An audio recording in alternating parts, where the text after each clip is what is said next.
बिहार में नीतीश कुमार के इस्तीफे के बाद नई सरकार का गठन हो गया है। सरकार का फॉर्मूला अब पूरी तरह बदल चुका है।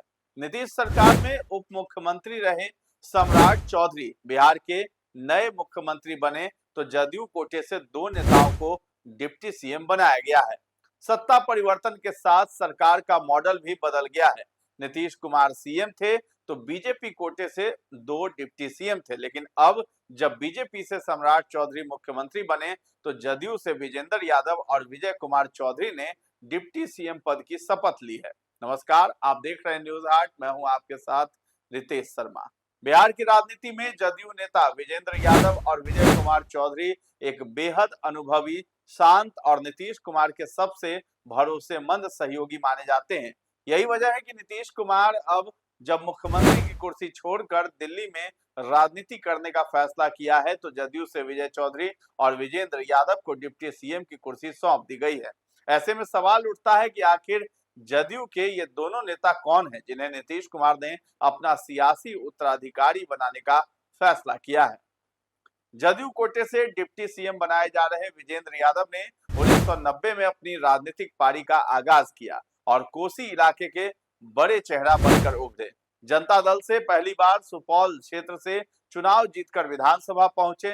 तब से लेकर आज तक उन्होंने लगातार इस क्षेत्र का प्रतिनिधित्व किया है। इतनी लंबी राजनीतिक पारी ने उन्हें बिहार की राजनीति में एक अनुभवी और भरोसेमंद चेहरा बना दिया है।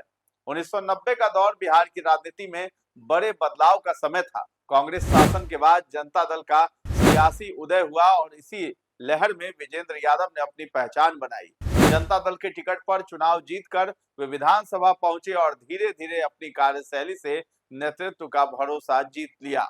1991 से लेकर अभी तक जितनी भी सरकारें बनी, सभी में मंत्री रह चुके हैं। तो लालू और नीतीश कुमार के करीबी भी विजेंद्र यादव को कहा जाता है। एक समय लालू यादव का राइट हैंड माना जाता था इन्हें। लालू प्रसाद यादव ने विजेंद्र यादव की ईमानदार छवि व मेहनत को देखते हुए 1991 में उन्हें राज्य मंत्री बनाया था। इसके बाद उन्हें कैबिनेट मंत्री बना दिया गया। लालू यादव ने 1995 के चुनाव में फिर जीत हासिल करने के बाद उन्हें नगर विकास मंत्री भी बनाया था। इन विभागों में उनके काम को सराहा गया और उन्होंने प्रशासनिक अनुभव को और भी मजबूत किया था। 1997 में जनता दल में विभाजन हुआ, जब लालू प्रसाद यादव और शरद यादव के बीच अलग अलग गुट बन गए। विजेंद्र प्रसाद यादव ने शरद यादव का साथ चुना और इस फैसले के कारण उन्हें मंत्रिमंडल से बाहर होना पड़ा था। इसके बाद नीतीश और शरद यादव एक साथ आए तो विजेंद्र यादव जदयू में शामिल हो गए। साल 2000 के चुनाव में जदयू के टिकट पर विधायक भी बने। विजेंद्र यादव 2005 के चुनाव में पार्टी के प्रदेश अध्यक्ष बने और जदयू को सत्ता में लाने का रोल अदा किया। 2005 के बाद बनी सरकार में उन्हें फिर कैबिनेट मंत्री बनाया गया और फिर 2010 में मंत्री बने। इस दौरान सिंचाई, ऊर्जा, विधि, संसदीय कार्य, मद्य निषेध और निबंधन जैसे विभागों का प्रभार संभाला। इसके बाद 2017 में एनडीए की सरकार में भी मंत्री रहे। इस तरह नीतीश की हर सरकार में वो मंत्री रह चुके हैं। बिहार में 2005 से लेकर अभी तक जितनी भी सरकारें बनी, उन सभी सरकारों में मंत्री रहे। 2024 में जदयू के दोबारा एनडीए में आने के बाद बनी सरकार में भी विजेंद्र यादव प्रमुख मंत्रियों में शामिल रहे। इसके बाद 2025 में सरकार बनी तो मंत्री रहे। अब एक बार फिर बिहार में सत्ता परिवर्तन के बीच उन्हें उप मुख्यमंत्री पद की जिम्मेदारी सौंपी गई है।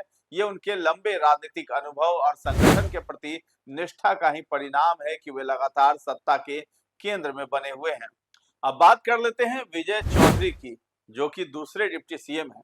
जदयू कोटे से दूसरे उप मुख्यमंत्री बनने वाले विजय कुमार चौधरी हैं, जिन्हें नीतीश कुमार के करीबी रणनीतिकार कहा जाता है। उनका जन्म बिहार के समस्तीपुर जिले के दलसिंह सराय में 8 जनवरी 1957 को हुआ था। उन्होंने पटना विश्वविद्यालय से इतिहास में पोस्ट ग्रेजुएशन किया है। उनके पिता जगदीश प्रसाद चौधरी ने देश को अंग्रेजों से मुक्त करवाने में अहम भूमिका निभाई थी। वे कांग्रेस के कद्दावर नेता रहे हैं। वे दलसिंह सराय से 3 बार विधायक रहे हैं। उनकी पत्नी का नाम गंगा चौधरी है, जो एक गृहिणी है। राजनीति में आने से पहले विजय कुमार चौधरी एक बैंकर रह चुके हैं। शुरुआती पढ़ाई के बाद उन्होंने स्टेट बैंक ऑफ इंडिया में नौकरी की थी, लेकिन पारिवारिक राजनीतिक विरासत के चलते नौकरी छोड़कर राजनीति में आ गए। दरअसल 1989 में उन्होंने स्टेट बैंक ऑफ इंडिया में प्रोबेशनरी ऑफिसर के रूप में नौकरी करनी शुरू की। हालांकि 1982 में पिता के निधन के बाद उन्होंने बैंक की नौकरी से इस्तीफा दे दिया था और पिता की राजनीतिक विरासत को संभालने के लिए राजनीति की दुनिया में उन्होंने कदम रख दिया। 80 के दशक में राजनीतिक पारी का आगाज उन्होंने कांग्रेस से किया था। कांग्रेस से विधायक भी बने और सीएलपी लीडर तक भी बने रहे। पिता के निधन के बाद पहली बार 1982 में उन्होंने कांग्रेस के टिकट पर ही उपचुनाव जीता और विधानसभा के सदस्य बने। वे अब तक 6 बार विधानसभा के सदस्य रह चुके हैं। बिहार में बदलते सियासी माहौल में विजय कुमार चौधरी ने भी अपना मिजाज बदला और जदयू का दामन थाम लिया। साल 2005 में उन्होंने कांग्रेस से नाता तोड़कर नीतीश कुमार की पार्टी जदयू में शामिल हो गए। 2005 से लेकर अभी तक हर चुनाव में विधायक बनते आ रहे हैं। जदयू के भूमिहार चेहरे माने जाते हैं। विजय चौधरी को नीतीश कुमार का राइट हैंड भी माना जाता है। वे जदयू के उन नेताओं में से हैं जो हर कठिन परिस्थिति में नीतीश कुमार के साथ खड़े रहे हैं। विजय चौधरी का करियर भी काफी इंटरेस्टिंग रहा है। वे राज्य में विभिन्न पदों पर सेवाएं दे चुके हैं। बिहार सरकार में वे संसदीय कार्य, जल संसाधन, सूचना एवं जनसंपर्क, शिक्षा और ग्रामीण विकास और कृषि मंत्रालय जैसे अहम विभागों को संभाल चुके हैं। साल 2015 से लेकर 2020 तक वे विधानसभा के अध्यक्ष रह चुके हैं, लेकिन उसके बाद फिर से मंत्रिमंडल में लौटे। विजय चौधरी पूर्व सीएम नीतीश के कितने खास हैं, वो इसी बात पर पता चल जाता है कि वो जदयू के प्रदेश अध्यक्ष भी रह चुके हैं। विजय चौधरी को बिहार की राजनीति में एक बहुत शांत, मृदुभाषी और सुलझा हुआ नेता माना जाता है। उनके सत्ता और विपक्ष दोनों ही पक्षों में के साथ अच्छे संबंध रहे हैं। जदयू में उन्हें नीतिगत फैसलों और सरकार के संचालन में नीतीश कुमार के बाद दूसरे प्रभावशाली व्यक्तियों के रूप में देखा जाता है। अप्रैल 2026 की बिहार की बदलती सियासत में विजय चौधरी जदयू की तरफ से दिल्ली पटना के बीच अहम भूमिका निभाते दिखे हैं, जहां उन्होंने नीतीश सरकार के इस्तीफे और नई सरकार के गठन की प्रक्रियाओं पर बड़े बयान दिए। अब उन्हें डिप्टी सीएम बनाया गया है।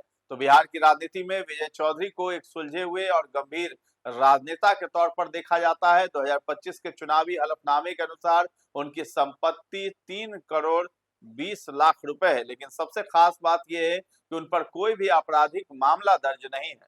नीतीश कुमार के थिंक टैंक कहे जाने वाले चौधरी सरकार के नीतिगत फैसलों और रणनीतियों को अंतिम रूप देने में महत्वपूर्ण भूमिका निभाते रहे हैं। अब देखना होगा कि सम्राट चौधरी की सरकार में विजय कुमार चौधरी की क्या भूमिका रहती है। तो फिलहाल इस खबर में इतना ही। न्यूज़ हाट के साथ बने रहें और अभी तक हमारे चैनल को आपने सब्सक्राइब नहीं किया है तो जरूर कर लें। धन्यवाद।